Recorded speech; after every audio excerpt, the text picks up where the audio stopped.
So hello everyone, good afternoon. So this time in our previous video natapos na solve ang L1. Now this afternoon we're going to solve for the L2, which is a circle bounded by the parabola, and for the L3, which is from the point of intersection, this one up to the intersection of parabola. Now first tapos natin ang L1, and this L2 will only focus on the equation of parabola, but what's the use of the intersection is the limits for the integration. So we all know the formula for arc length is the square root of 1 plus dy over dx quantity squared, and the other one is square root of 1 plus dx over dy quantity squared. Now for this time, let's first create an equation of parabola. So depende magyapon ninyo kung anong equation of parabola, but here balik kita sa given. So this is the equation of circle and this one is the equation of parabola. So depende mo kaninyo kung anong equation of parabola ang gamitan nyo. So but this time we'll use this equation parabola as a reference. So and that actually looks like this one. So the vertex is at 5 and negative 3, and now let's try to find the point of intersection. So to find the point of intersection, we just only need to equate the equation to solve for y or solve for x. So this one, makita natin nga x minus 5 is common to both, but this one has a squared. So what we're gonna do is to solve for x minus 5. So at x minus 5 is equal to x minus 5. So first, let's just divide this negative sign on the other side. So we'll get negative y plus 3 quantity squared is equal to, since we'll only deal with x minus 5 here in the circle, equation of circle, we just need to transpose this one sa ilon sa piyak, and since it's x minus 5, we'll take the square root of that. So that means it is 9 minus y squared. Okay, so first let's kung may calculator, dasig naman natin shift solve sa calculator, but commonly it will give you the vertex of the parabola. So taglo na kayo mo, if shift solve sa calculator, it's either 5 or it's either negative 3. If we'll take the manual solving, we'll get the point of intersection, this one. If i-calculate mo kasi tana, kumulang yung tugro na. But if you won't take calculator, we'll deal with manual solving, it will give the point of intersection here. So let's expand this one.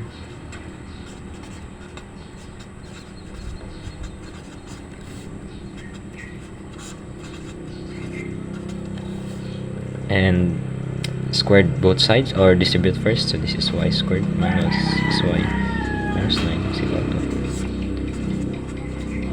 tinsyahan nyo lang agi ko. So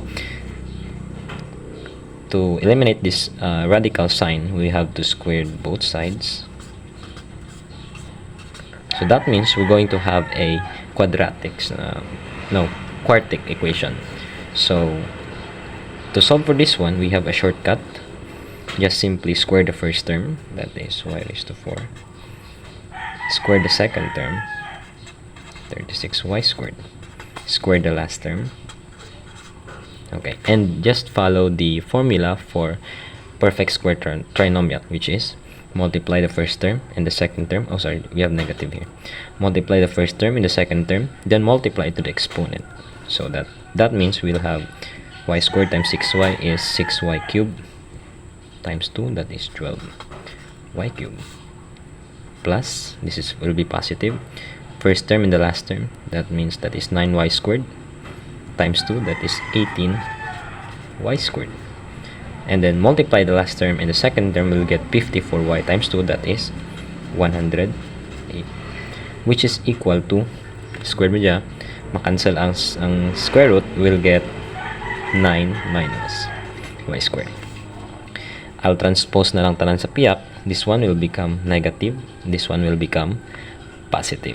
So y squared plus 18y squared will get 19, and this 9 ma-negative ya, i-subtract, oh may y pa dyan, sorry, 108y. So this 9 transpose ko sa piak will become negative. That means masubtract ka na sa 81. Therefore, we'll get y raised to 4, plus 12y cubed, and then 19 plus 36 will become 55y squared, and lastly 108y, and 81 minus 9, that will become positive 72 is equal to 0. Then input this one in your calculator, input that one, so you will get y is negative 1. So we will get negative 1.365. Solving for y, balik lang natin sa equation. Just input the y here, substitute the y here. We will get x is equal to, x therefore is 2.327. Okay, so this is already the point of intersection. Now let's proceed to the arc line.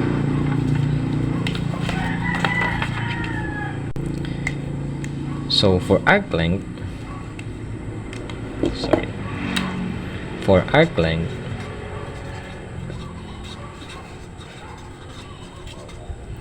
you just only need to follow the formula. S is equal to the square root of 1 plus dy over dx, quantity squared dx.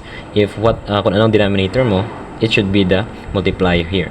And also we have this integral from x1 up to x2, and we have y1 y2 square root of 1 plus dx over dy, quantity squared dy.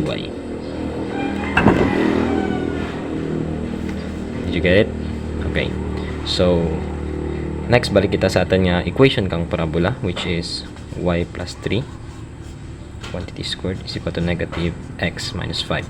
So let's differentiate first, because we have dy over dx here and dx over dy, so depende just sa darwa karon kung din ang gamitan natin. But first we need to differentiate this pero makita natin kung din gid ang gamitan natin. So differentiating, we have 2 now plus 3 times dy is equal to, since this one is a linear equation, we only take the negative dx. So since ang payo na natin isang may variable, the only thing that will transpose sa piak is ang negative sign and this dy. So we'll get negative 2 times y plus 3 is equal to dx over dy. So let's go back sa equation. So we're dealing with dy here.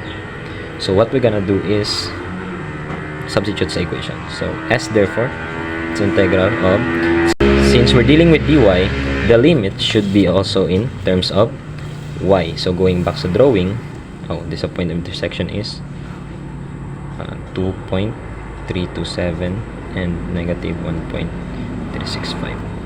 So the limit should be from the y1 up to the y2. So our limit here is from negative 3 up to negative 1.365.